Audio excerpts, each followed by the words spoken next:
Hello everyone.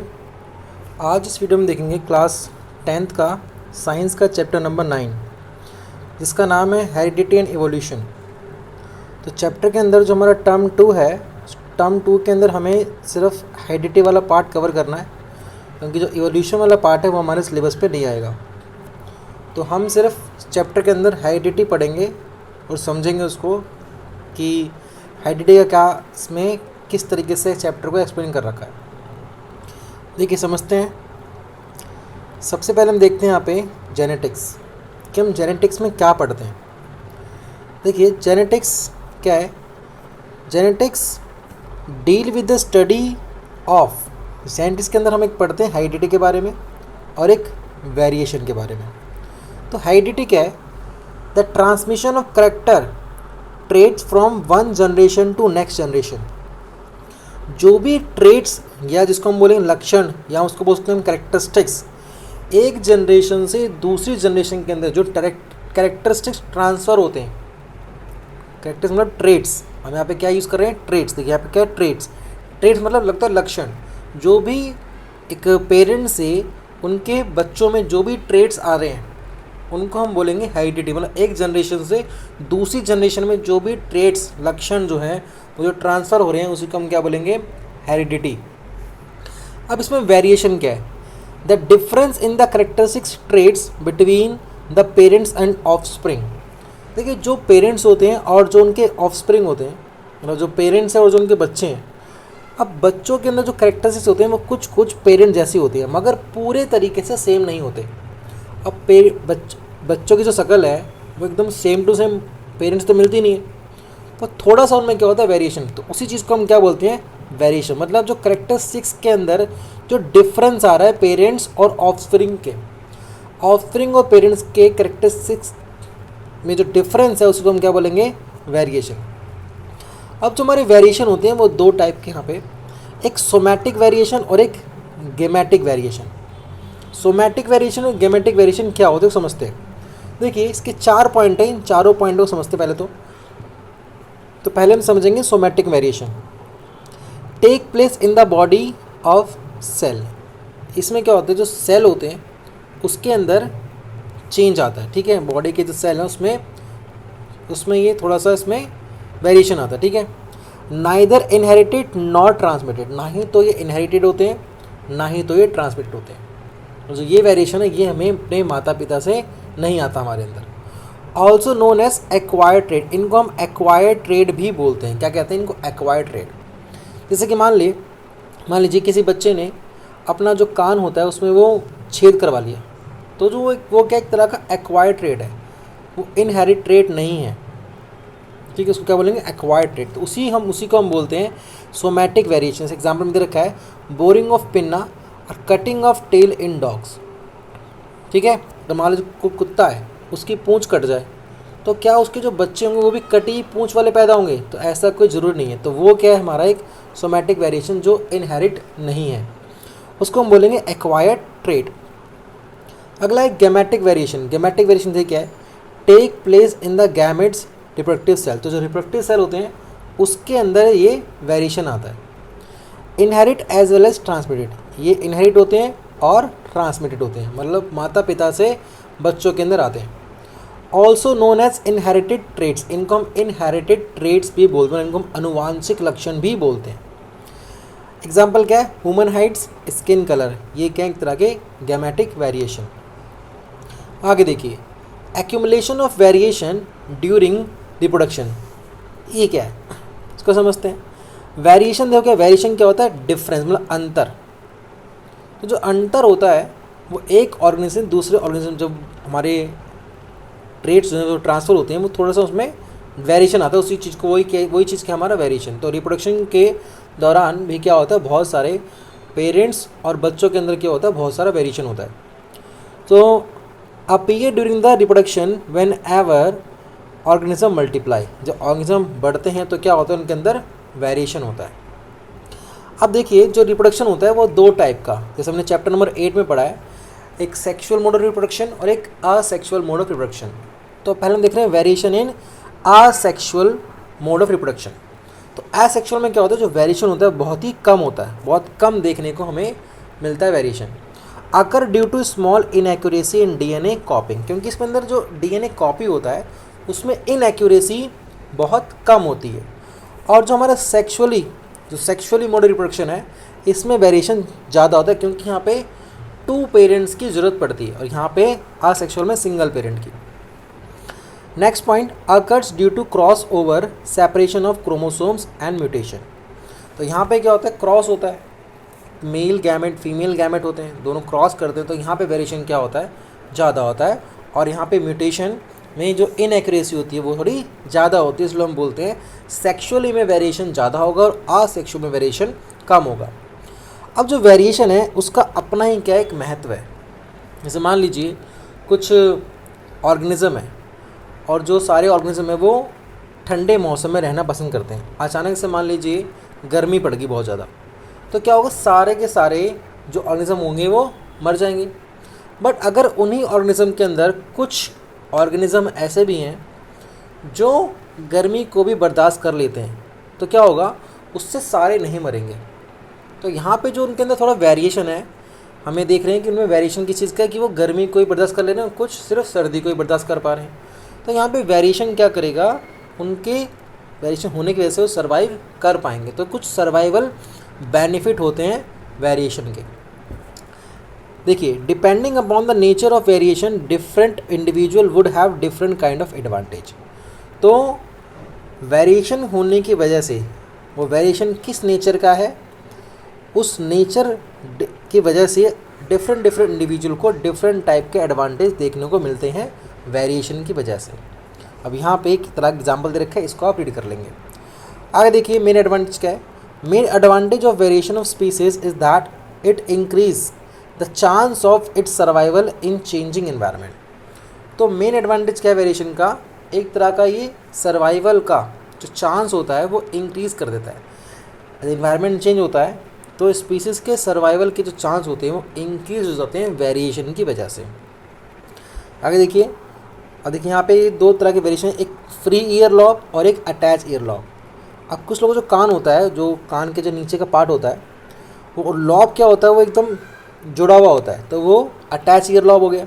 और कुछ होता है जो फ्री होता है, वो हो गया फ्री ईयर लॉब। तो ये भी एक तरह का वेरिएशन है जो ह्यूमन पॉपुलेशन में देखने को मिलता है हमें। अब देखिए आगे, Mendel and his work on inheritance. तो मेंडल ने इनहेरिटेंस के बारे में क्या बताया, उसके बारे में समझते हैं। देखिए, George John Mendel 1822 and 1884 started इस एक्सपेरिमेंट। तो मेंडल ने इनहेरिटेंसी को समझने की कोशिश करी और उन्होंने अपना एक्सपेरिमेंट स्टार्ट किया। तो उन्होंने जो एक्सपेरिमेंट किया वो प्लांट के ऊपर करा, ठीक है। तो plant breeding and hybridization he propose the law of inheritance in the living organism. तो उन्होंने बताया कि जो इनहेरिटेंस का लॉ है लिविंग ऑर्गेनिज्म के अंदर वो कैसा है, किस तरीके से जो करेक्टरिस्टिक्स होते हैं वो एक जनरेशन दूसरी जनरेशन में ट्रांसफ़र होते हैं। आगे देखिए, अब जो जेनेटिक्स के फादर हैं मेंडल है, जो वो जेनेटिक्स के फादर, उनको क्या बोला जाता है, फादर ऑफ जेनेटिक्स। तो जेनेटिक्स के फादर को ना अगर आपसे एग्जाम में पूछा जाएगा तो आप क्या बताएंगे, मेंडल। इनका पूरा नाम क्या है, जॉर्ज जॉन मेंडल। ये आपको ध्यान रखना है। अब जो हमने देखा यहाँ पे कि जो मेंडल ने अपना एक्सपेरिमेंट किया वो प्लांट्स के ऊपर करा। तो मेंडल ने कौन सा प्लांट सिलेक्ट किया अपना एक्सपेरिमेंट करने के लिए, तो मेंडल ने लिया पी प्लांट, उसको बोलते हैं गार्डन पी, या उसका बायोलॉजिकल नेम क्या है, पाइसम सैटिवम क्या है, पी प्लांट्स का बायोलॉजिकल नेम। तो Mendel use a number of contrasting characteristics of pea plant, garden pea. तो गार्डन में जो हमारे पी प्लांट्स होते हैं, तो मेंडल ने क्या किया, अलग अलग कॉन्ट्रास्टिंग करेक्टर के बहुत सारे पी प्लांट्स लिए। तो हमें यहाँ पे ये भी समझना होगा कि जो हमारे पी प्लांट्स होते हैं उसमें अलग अलग तरह के करेक्टरिस्टिक्स होते हैं। यहाँ पे कुछ करेक्टरिस्टिक्स हैं। तो अब जो पी प्लांट्स होते हैं, कुछ की जो सीड्स होती है, सीड्स राउंड होती है या रिंकल्ड होती है। सीड्स का कलर येलो भी होता है, ग्रीन भी होता है। Flower colour violet, white. तो ये क्या है, पी प्लांट्स हैं जो जिनके अंदर अलग तरह के कैरेक्टरिस्टिक्स पाए जाते हैं। फ्लावर कलर वायलेट वाइट हो गया, पॉट शेप एक होता है इन्फ्लेटेड फुल, एक होता है कॉन्स्टेंट, एक होता है सिकुड़ी सिकुड़ी सी पी होते हैं और एक में होते हैं थोड़े फुले फुले से होते हैं। ठीक है, अब आगे देखते हैं। Mendel's experiment material. He chose garden P as his experiment material because of. अब हमें यहाँ पे ये समझना है कि जो हमारा मेंडल थे उन्होंने पी प्लांट्स को ही चूज़ क्यों करा अपना एक्सपेरिमेंट करने के लिए। पी प्लांट का बायोलॉजिकल नेम है पाइसम सैटिवम, ये आपको ध्यान रखना है। तो हम इसके 4 कारण देखते हैं कि मेंडल ने पी प्लांट्स को ही क्यों चुना एक्सपेरिमेंट करने के लिए। पी प्लांट जो मटर के पौधे होते हैं उन्होंने उनको ही क्यों चुना, ऐसी क्या खास बात है मटर के पौधों में कि मेंडल को मटर के पौधे ही पसंद आए। देखिए पहला पॉइंट इसमें बता रखा है availability of detectable contrasting trait of several character, क्योंकि पहला कारण है कि जो हमारा पी प्लांट होता है उसमें काफ़ी सारे कॉन्ट्रास्टिंग अलग अलग तरह के करेक्टरिस्टिक्स होते हैं जिसको हम डिटेक्ट कर सकते हैं। तो पहली चीज़ तो ये होगी। दूसरा, इनका जो लाइफ स्पैन होता है बहुत शॉर्ट होता है, बहुत जल्दी उग जाते हैं। ठीक है, अगर हम मान लीजिए अगर हम किसी दूसरे ऑर्गेनिज्म पे हम एक्सपेरिमेंट कर रहे हैं तो उनको छोटे से बड़े होने में बहुत टाइम लगता है। तो इसलिए उन्होंने पी प्लांट को इसलिए चुना क्योंकि उनका जो लाइफ स्पैन होता है बहुत जल्दी उग जाते हैं और बहुत जल्दी बड़े हो जाते हैं। ये भी एक कारण था पी प्लांट को चुनने का। थर्ड रीज़न क्या है, normally allow self fertilization but cross fertilization can also be carried out. तो जो हमारा पी प्लांट्स होता है उसमें सेल्फ फर्टिलाइजेशन भी होता है और क्रॉस फर्टिलाइजेशन भी उसमें होता है। यही भी एक कारण था पी प्लांट को चुनने का। तो फोर्थ देखते हैं, इसमें large number of seed produce होते हैं। इसमें क्या काफ़ी ज़्यादा मात्रा में सीड प्रोड्यूस होते हैं। तो एक बार चारों कैरेक्टरिस्टिक्स में चारों रीज़न जो है मैं आपको बता रहा हूँ। पहला क्या है, पी प्लांट्स के अंदर बहुत सारे कॉन्ट्रास्टिंग कैरेक्टरिस्टिक्स होते हैं जिसको हम डिटेक्ट कर सकते हैं। इनका लाइफ स्पैन बहुत शॉर्ट होता है। इनके अंदर सेल्फ फर्टिलाइजेशन क्रॉस फर्टिलाइजेशन दोनों होता है। इनके अंदर काफ़ी ज़्यादा मात्रा में सीड्स प्रोड्यूस होते हैं। तो ये है रीज़न पी प्लांट्स को चुनने का कि मेंडल ने पी प्लांट्स को ही क्यों चुना। अब आगे देखिए मेंडल्स एक्सपेरिमेंट। अब मेंडल्स के एक्सपेरिमेंट को ध्यान से समझना है क्योंकि एग्ज़ाम में इसके ऊपर एक क्वेश्चन जरूर आएगा। देखिए Mendel's experiment. Mendel conducted a series of experiments in which he crossed the pollinated plants to study one character at a time.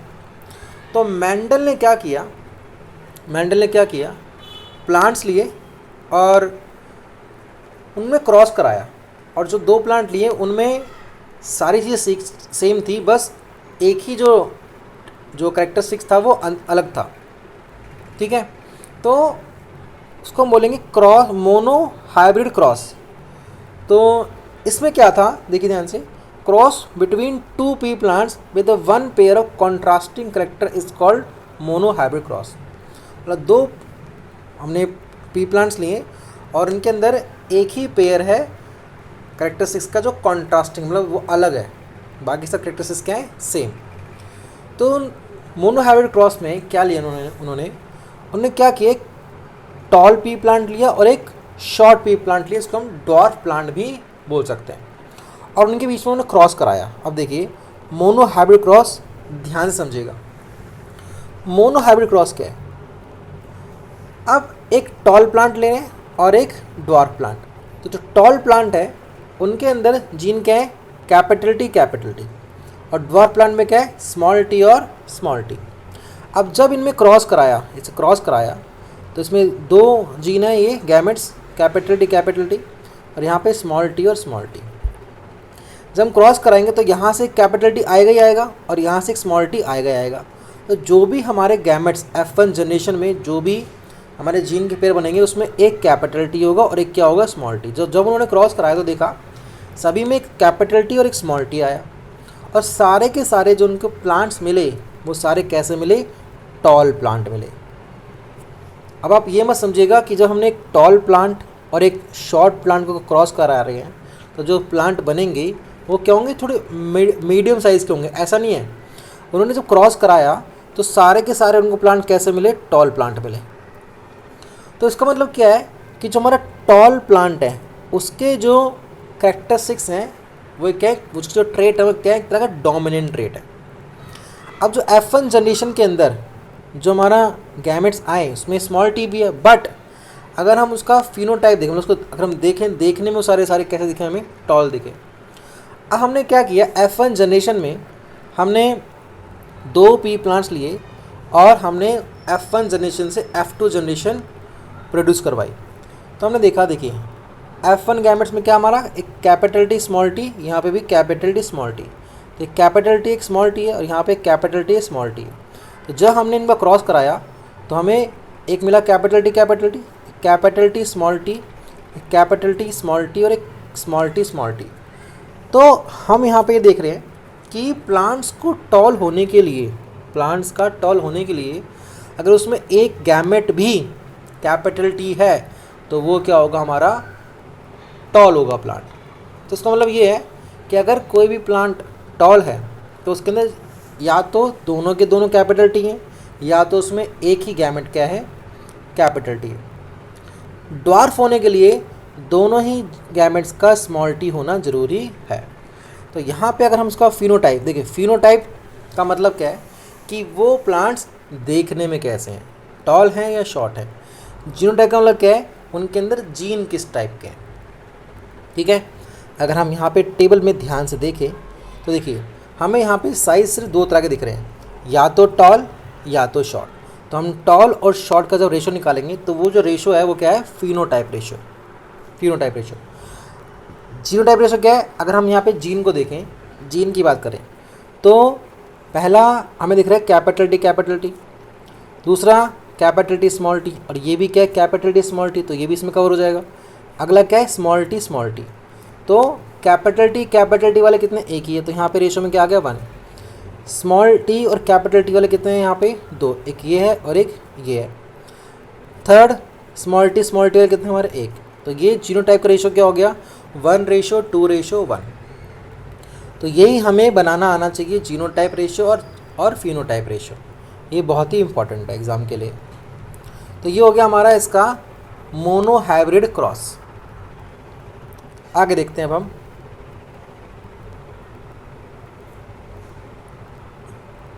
इसके बाद ये यहाँ पे कुछ पी प्लांट्स के कैरेक्टरिस्टिक्स हैं। अब यहाँ देखिए, ध्यान समझना है हमें यहाँ पे।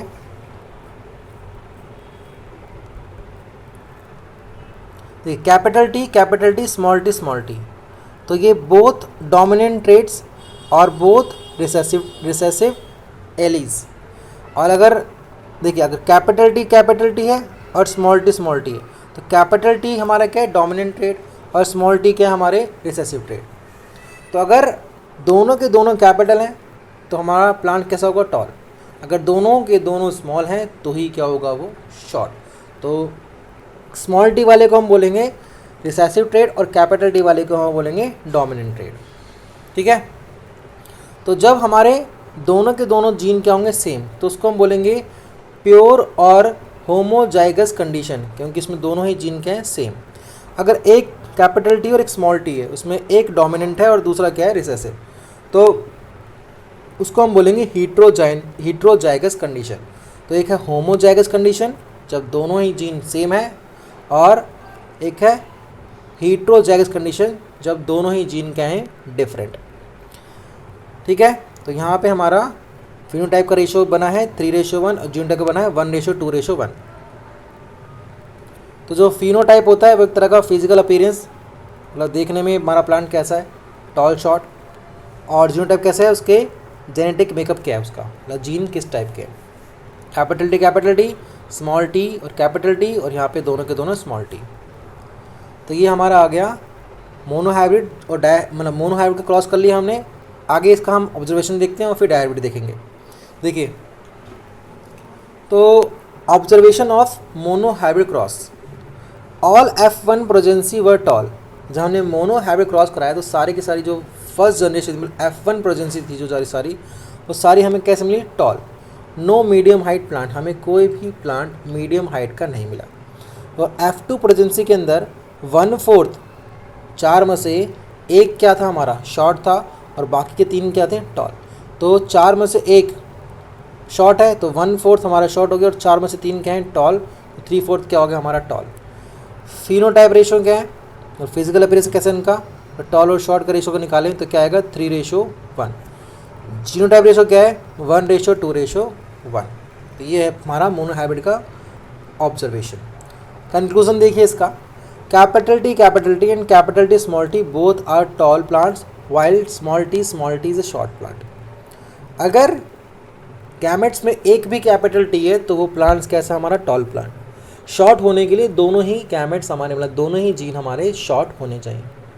सो सिंगल को देखिए यहाँ बता रखा है सिंगल की of capital T is enough to make the plant tall. मतलब प्लांट को टॉल होने के लिए अगर एक भी कैपिटल टी है तो वो इनफ है। While both copies have to be small t for the plant to be short. तो दोनों ही स्मॉल टी का होना ज़रूरी है प्लांट के शॉर्ट होने के लिए। तो इसलिए हम कैपिटल टी को क्या बोलेंगे, हम बोलते हैं डोमिनेंट ट्रेट, और जो स्मॉल टी उसको क्या बोलते हैं हम रिसेसिव ट्रेट। ठीक है, आगे देखिए ये हो गया हमारा मोनोहाइब्रिड कंप्लीट। अब देखते हैं हम dihybrid cross. Dihybrid most important है, एग्ज़ाम में ये आ सकता है। ठीक है, 90% है इसके आने के। आगे देखिए, a cross between two plants having two pair of contrasting character. Monohybrid cross में क्या देखा था हमने, 1 पेयर ऑफ कॉन्ट्रास्टिंग करेक्टर। यहाँ पे हम देख रहे हैं 2 पेयर ऑफ कॉन्ट्रास्टिंग करेक्टर। मतलब हम 2 करेक्टर देखेंगे जो दोनों में क्या है अलग अलग।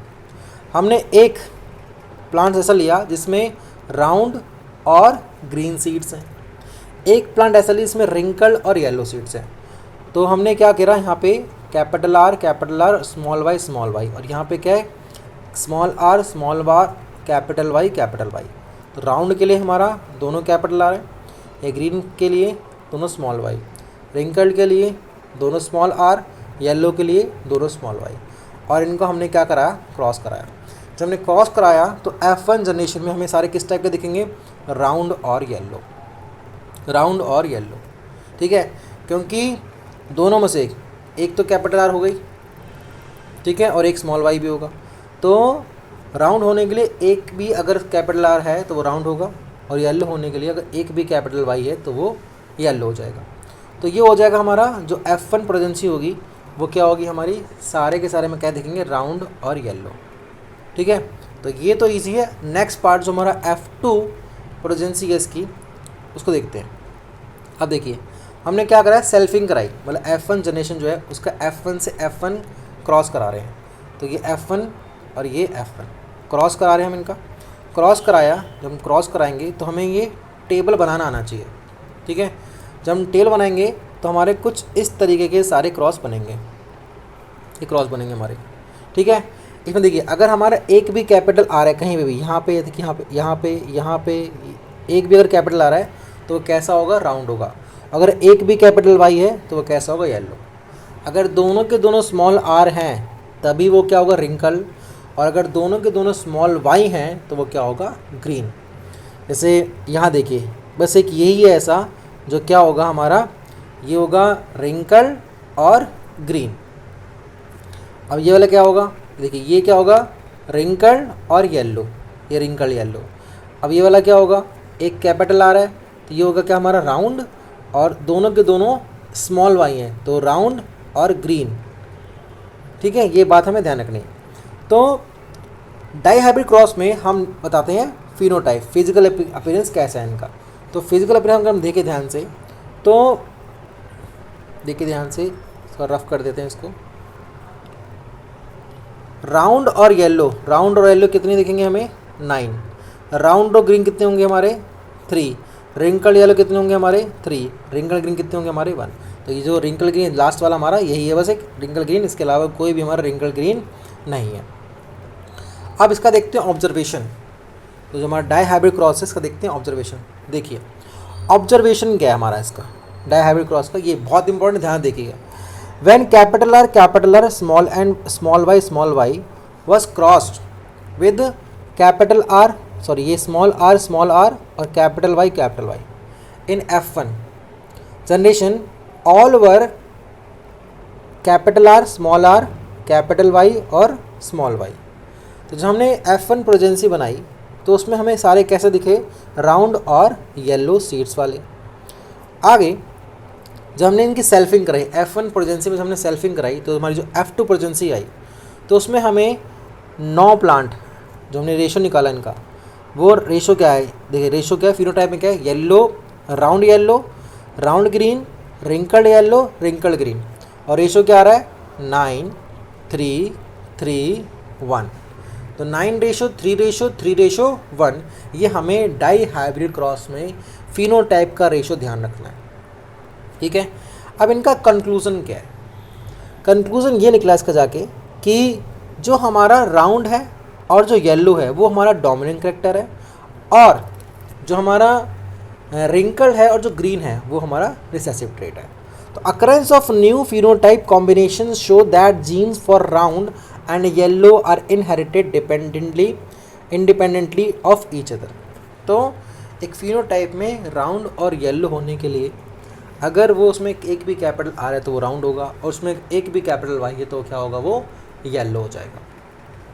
तो ये हो गया हमारा मोनो हाइब्रिड क्रॉस और die hybrid cross.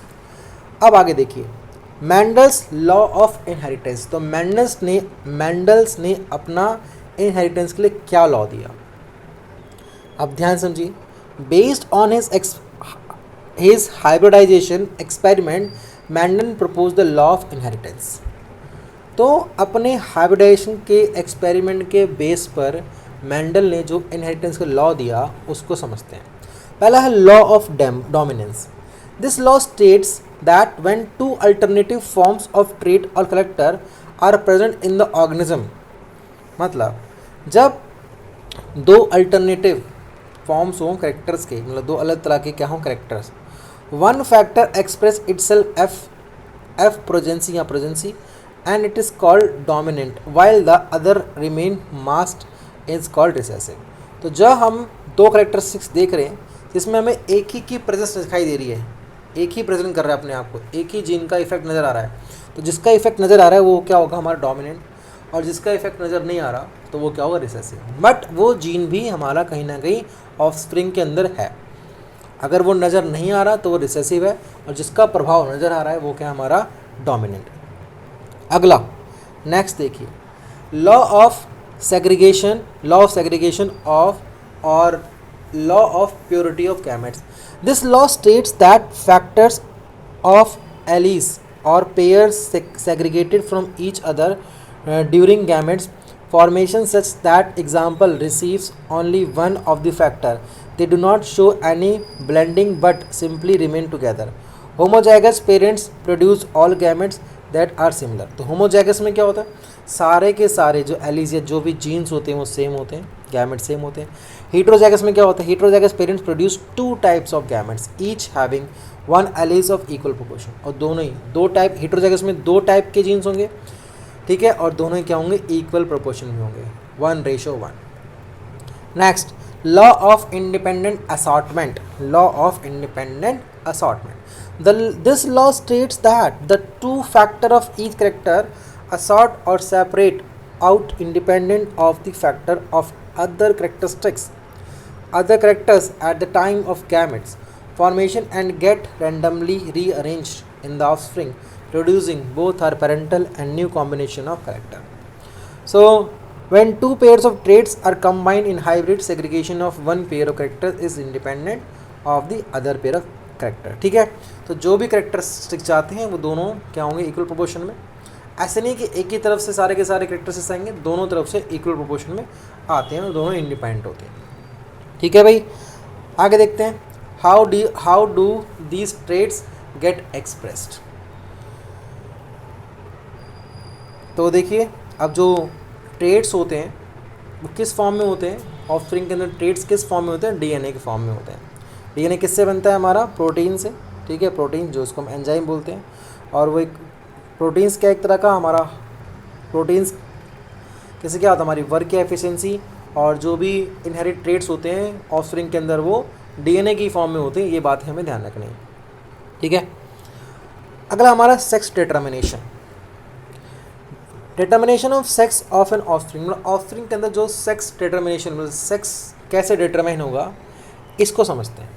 Responsible for sex determination, तो दो तरह के क्या हैं रिस्पॉन्सिबिलिटी है, मतलब दो रिस्पॉन्सिबल है सेक्स डिटर्मिनेशन, दो चीज़ें रिस्पॉन्सिबल है, पहला एनवायरमेंटल और दूसरा genetic.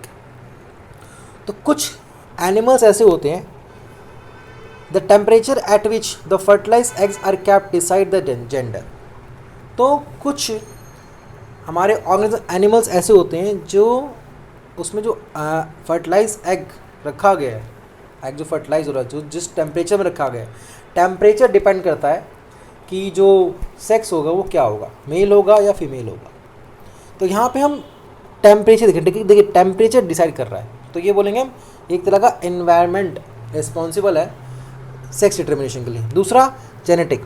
In some animal like human, gender of individual determined by the pair of chromosomes is called sex chromosome. तो ह्यूमन के अंदर जो सेक्स डिटर्मिनेशन है, जो सेक्स डिटरमाइन होगा वो किसके वजह से होगा, जेनेटिक्स की वजह से, ठीक है। और कौन सा जीन डिटरमाइन करेगा हमारा सेक्स, सेक्स क्रोमोसोम। तो जो फीमेल होती है उनके अंदर जो सेक्स क्रोमोसोम होते हैं, जो पेयर होता है सेक्स क्रोमोसोम का, वो XX होता है और मेल के अंदर XY। So sex chromosome in human being there are the 23 pair of chromosomes. देखिए 23 पेयर होते हैं क्रोमोसोम के, जिसमें से 22 होते हैं हमारे ऑटोसोम्स, इनको ऑटोसोम्स बोलते हैं। और जो लास्ट पेयर होता है वो होता है हमारा सेक्स क्रोमोसोम। तो 22 पेयर जो होते हैं ऑटोसोम्स वो मेल फीमेल दोनों में सेम रहेंगे। तो लास्ट पेयर होता है सेक्स क्रोमोसोम, वो फीमेल के अंदर होता है XX और मेल के अंदर होता है XY। तो यही होते हैं हमारे सेक्स क्रोमोसोम। नेक्स्ट देखिए, अब सेक्स डिटर्मिनेशन ह्यूमन बीइंग। तो अगर फादर क्या है, मेल, इसमें XY है, मदर के अंदर XX।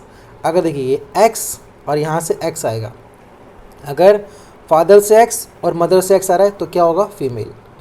फादर से X, मदर से X, फीमेल। फादर से Y, मदर से X, मेल। तो फादर से Y, मदर से X, मेल। तो ये क्या है, 50% प्रोबेबिलिटी ऑफ फीमेल चाइल्ड और 50% प्रोबेबिलिटी ऑफ मेल चाइल्ड। तो अब जो चाइल्ड है वो मेल होगा या फीमेल होगा, दोनों की क्या है 50% प्रोबेबिलिटी है, ठीक है। ये बात आपको ध्यान रखनी है। तो अगर XX है तो फीमेल है और XY है तो मेल है। नेक्स्ट देखिए आगे, this shows that half the children will be boys and half will be girl. All children will inherit X chromosome from the mother regardless whether they are boy or girl. The sex of the children will determined by what they inherit from the father, not from the mother. तो ये बात हमें ध्यान रखनी है कि जो child है उसको मदर की साइड से तो X ही मिल रहा है। अब वो चाइल्ड बॉय होगा या गर्ल होगा वो डिटरमाइन करेंगे फादर के जो फादर किसे उसको क्या मिल रहा है, फादर से चाइल्ड को क्या मिल रहा है। अगर फादर से उसको X मिल रहा है तो गर्ल होगी, अगर फादर से उसको Y मिल रहा है तो चाइल्ड क्या होगा, बॉय होगा। तो मेन जो बच्चे का जो जेंडर है वो कौन डिसाइड कर रहा है, वो फादर डिसाइड कर रहे हैं, फादर की तरफ से डिसाइड हो रहा है। अगर फादर उसको X दे रहे हैं तो क्या होगा, वो गर्ल। अब फादर उसको Y दे रहे हैं तो क्या होगा, बॉय।